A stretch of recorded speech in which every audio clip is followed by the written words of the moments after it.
الدنیا مزرعۃ الآخرہ۔ محترم حضرات، میں نے صبح بھی جب یاد دہانی کرائی، میرے محسن کرم فرما ناظم اعلیٰ جامعہ ستاریہ مولانا عتیق الرحمن صاحب نے کہ آپ کو آنا ہے۔ ارے میں نے بھائی کمزور آدمی کو بلا کر کے کیا کرو گے؟ یہی بات میں یہ عرض کر رہا ہوں، میں کمزور ہوں، فالج کا اثر ہے، بائی سائڈ میں میرا ایک ہاتھ بھی نہیں اٹھتا۔ اب ظاہر بات ہے کہ کمزور آدمی کی باتیں بھی کمزوری ہوں گی۔ یہ حضرات علماء کرام، مشائخ اعظام، آپ حضرات کی روحانی علمی عملی پیاس کو بجھائیں گے انشاءاللہ تعالی۔ چونکہ مجھے حکم کیا گیا ہے، تعمیل حکم کی خاطر چند منٹ کے لیے میں بیٹھ گیا ہوں۔ اللہ تعالی اخلاص کے ساتھ کہنے کی اور سننے کی توفیق عطا فرمائے۔ میں نے حضور پاک صلی اللہ تعالی علیہ وسلم کی ایک حدیث پڑھی، الدنیا مزرعۃ الآخرہ۔ دنیا کیا ہے، مزرعہ کھیتی کیا ہے، آخرت کیا ہے؟ دیکھیے، ایک تو یہ دنیا ہے جس میں ہم رہتے ہیں، سہتے ہیں، کھاتے ہیں، پکاتے ہیں، مکانات بناتے ہیں، اور معلوم نہیں مختلف قسم کے منصوبے اور پروگرام اس دنیا میں ہوتے ہیں۔ محترم حضرات، یہ دنیا فانی ہے۔ جو دنیا فانی ہوگی اس کی ہر ایک چیز فانی ہوگی، اس کی ہر ایک چیز ختم ہونے والی ہوگی۔ یہ ہماری زندگی بھی ایک نہ ایک دن ختم ہو جائے گی۔ یہاں کی عزت ختم ہونے والی، یہاں کی رسوائی اور ذلت ختم ہونے والی، یہاں کا وقار اور دبدبہ ختم ہونے والا، سب چیزیں ختم ہونے والی ہیں۔ اور یہ سمجھیے کہ جو دنیا باقی رہنے والی ہے اس کی ہر ایک چیز باقی رہنے والی ہے۔ وہاں کی عزت باقی رہنے والی، وہاں کی زندگی باقی رہنے والی، خالدین فیہا ابدا، ہمیشہ ہمیشہ وہاں پر رہنا ہے۔ تو اسی دنیا کے لیے، اسی زندگی کے لیے ہمیں اس دنیا کے اندر بھیجا ہے تاکہ ہم آخرت کی تیاری کریں، اور آخرت کی تیاری کرنے کے بعد اس کا بدلہ اللہ تعالیٰ کے یہاں پائیں۔ یہ دنیا ہے۔ یہ دنیا کیا ہے؟ جس طریقے سے میں اور آپ تھوڑی دیر کے لیے بیٹھے ہیں، اسی طریقے سے تھوڑی دیر کے بعد میں یہ، یا چند دنوں کے بعد میں، چند سالوں کے بعد میں ہماری زندگی ختم ہونے والی ہے۔ دیکھیں، یہ اللہ کا شکر ہے، اللہ کا احسان ہے کہ آج ہم اپنے اپنے جگہوں سے، اپنے اپنے شہروں سے، اپنے اپنے دیہاتوں سے اور مکانوں سے خود چل کر کے یہاں آئیں گے۔ ایک وقت وہ ہوگا کہ ہم خود نہیں چل سکیں گے، دوسرے آدمی ہمیں اٹھائیں گے۔ ہم خود وضو نہیں کر سکیں گے، دوسرے آدمی وضو کرائیں گے۔ ہم خود غسل نہیں کر سکیں گے، دوسرے آدمی ہمیں غسل کرائیں گے۔ ہم خود کپڑے پہن نہیں سکیں گے، دوسرے آدمی کپڑے ہمیں پہنائیں گے۔ یہاں تک کہ میرے محترم حضرات، ہمارا جنازہ کاندھوں پر ہوگا۔ جس طریقے سے ہم آج کاندھے بدل بدل کے قبرستان میں جاتے ہیں اور مردوں کو دفنا کر کے آتے ہیں، یہ وقت آنے والا ہے کہ ہم بھی مردے ہوں گے اور چرپائی پر پڑے ہوں گے، کاندھے بدل بدل کر کے لوگ ہمیں قبر تک لے جائیں گے۔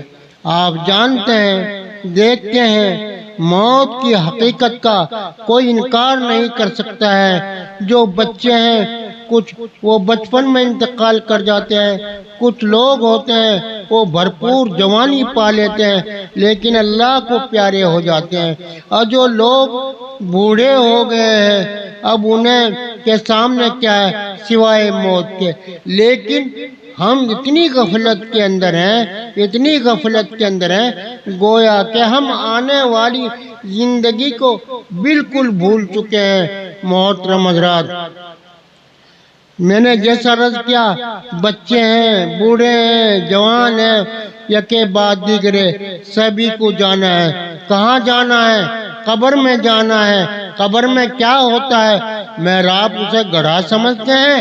میرے آقا صلی اللہ تعالی علیہ وسلم نے ارشاد فرمایا، القبر اما روضۃ من ریاض الجنہ و اما حفرۃ من حفر النار، کہ قبر میں جانے والے آدمی کے ساتھ میں اگر ایمان گیا، اعمال صالح گئے، اچھی سیرت گئی اور دوسرے اچھے اعمال گئے، میرے آقا صلی اللہ تعالی وسلم نے ارشاد فرمایا اسے گڑھا نہ سمجھو بلکہ اما روضۃ من ریاض الجنہ، وہ تو جنت کی کیاریوں میں سے ایک کیاری بن جاتی ہے۔ اور اگر خدا نخواستہ ایمان کے ساتھ میں نہیں گئے، بد اخلاقی کے ساتھ میں، برائی کے ساتھ میں، نمازوں کو چھوڑ کر کے ہم گئے، روزوں کو مذاق کر کے ہم گئے، علماء کی توہین ہمارے سامنے گئی، ہمارے ساتھ میں گئی، اور اماموں کی توہین ہمارے ساتھ میں گئی، میرے محترم حضرات یاد رکھو ہمارے راہ کے اوپر بھی وہ وقت آنے والا ہے جو لوگ ہمیں زمین میں دفنا دیں گے اور وہاں ہم سے سوال ہوگا۔ تو اللہ کے رسول صلی اللہ تعالی علیہ وسلم نے ارشاد فرمایا وَإِمَّا حُفْرَةٌ مِّنْ حُفَرِ النَّارِ، وہ تو دوزخ کے گڑھوں میں سے ایک گڑھا بن جاتی ہے۔ اب اللہ کا شکر ادا کرو کہ ہم سانس لے رہے ہیں، ایک ایک ٹیم کی سانس ہے۔ اپنے روٹھے خدا کو جس نے منا لیا ہے وہی دنیا کے بھی اندر کامیاب ہے اور آخرت کے اندر تو کامیابی کامیابی ہے، اور جس نے اپنے روٹھے خدا کو نہیں منایا ہے، ناراض کیا ہے، بغاوت کی ہے، تو میرے محترم حضرات اس سے زیادہ خسارے اور گھاٹے کے اندر کوئی نہیں ہو سکتا ہے۔ ہم اپنے گریبانوں میں جھانک کر کے دیکھیں، ہم داڑھی کٹاتے ہیں، کیا اللہ کے رسول سے بغاوت نہیں کر رہے ہیں؟ ہم جھوٹ بول رہے ہیں، کیا ہم اللہ کے رسول سے بغاوت نہیں کر رہے ہیں؟ ہم ناپ تول میں کمی کر رہے ہیں، کیا ہم اللہ کے رسول صلی اللہ تعالی وسلم سے بغاوت نہیں کر رہے ہیں؟ اللہ کے پاک رسول صلی اللہ تعالی وسلم نے ارشاد فرمایا کہ جس نے تجارت کی اور صحیح طریقے سے تجارت کی، قیامت کے دن اور میرے ساتھ اس طریقے سے کھڑا ہوگا۔ قیامت کے یہ آپ کے چھنمل پور کا بازار نہیں ہے، بلکہ یہ کہو کہ سہارنپور کا بازار نہیں ہے۔ قیامت کے بارے میں حضرت ابراہیم خلیل اللہ علیہ السلام عرش اعظم کا پایا پکڑے ہوں گے اور یہ عرض کر رہے ہوں گے اسألک ربی نفسی لا غیرہا، اسألک ربی نفسی لا غیرہا۔ تو محترم حضرات میں آپ سے درخواست کروں گا جو عمل کرو اخلاص کے ساتھ کرو، سچائی کے ساتھ نہ کرو۔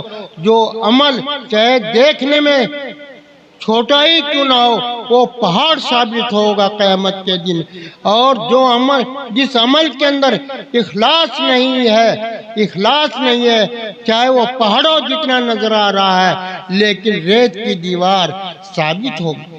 آپ کو بتلاؤں میں اخلاص کے ساتھ میں عمل کی کتنی قیمت ہوتی ہے اور بغیر اخلاص کے عمل کی کچھ بھی قیمت نہیں ہوتی ہے۔ آپ نے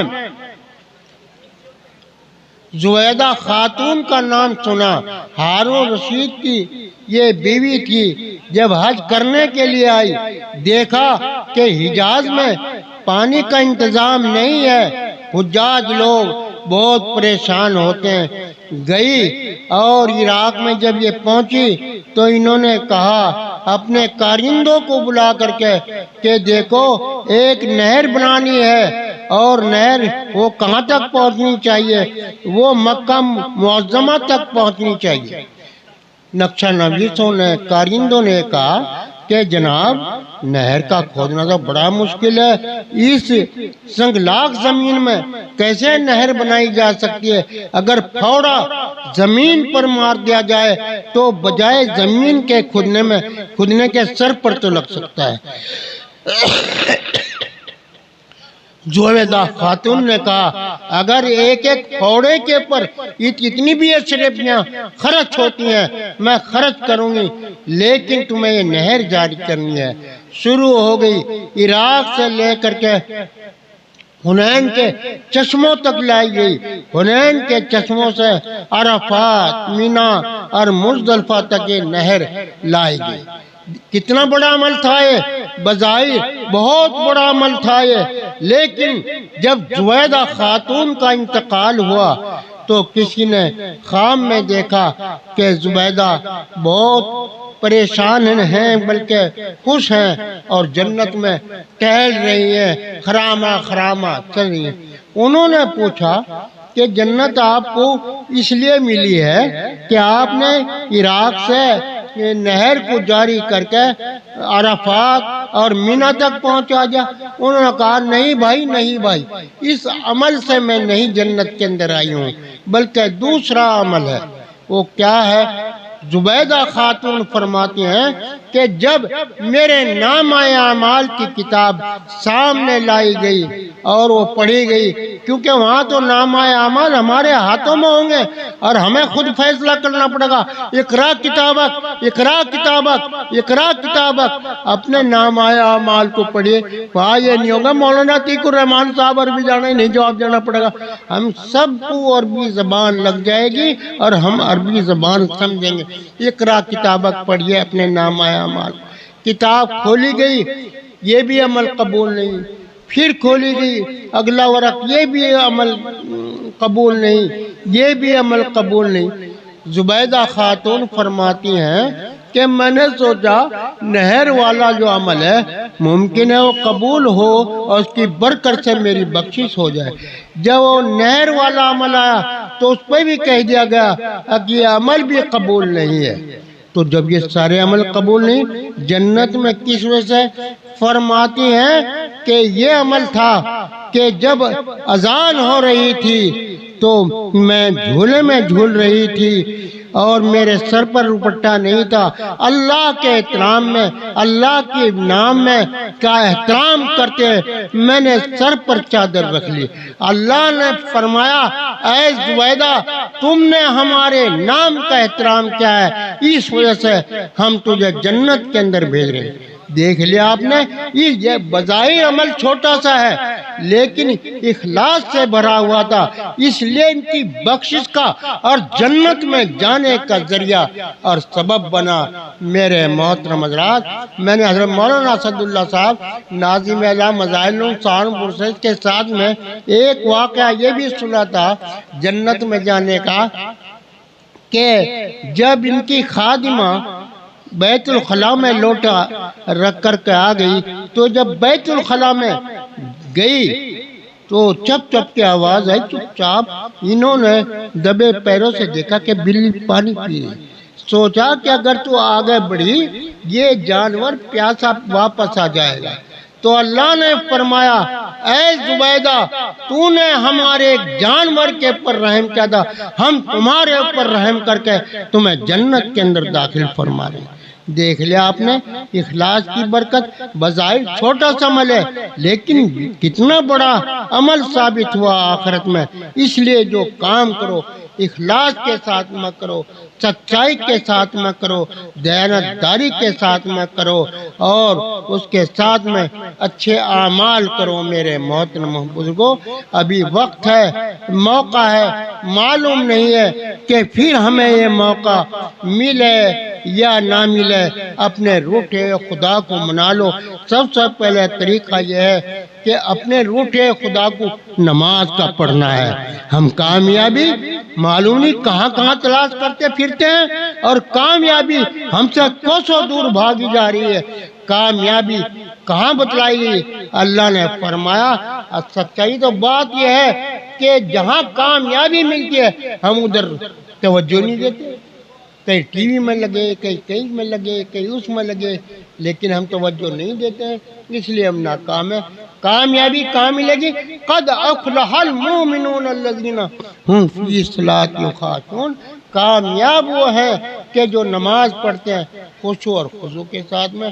ہم وضو تک کرنے کے تیار نہیں، ہم نماز تک پڑھنے کے لیے تیار نہیں، ہم مسجدوں میں داخل ہونے کے لیے تیار نہیں، ہاں اماموں سے جھٹم جھٹکا ہونے کے لیے ہم تیار ہیں۔ اس لیے میرے محترم حضرات، جو بھی برائیاں اپنے اندر ہیں ان برائیوں کو دور کرو، اور جبھی ہمارے چھوٹے چھوٹے عمل کے اندر قوت اور طاقت پیدا ہوگی۔ اور اگر ہم بڑے بڑے عمل تو کرتے رہے لیکن ساتھ میں ہم برائیاں بھی کرتے رہے، تین برائیوں کی وجہ سے ہمارے چھوٹے چھوٹے اعمال بھی بیکار ثابت ہوں گے۔ اللہ تعالی ہم سب کو نیک عمل کرنے کی توفیق عطا فرمائے، اور اللہ تعالی اپنی رضا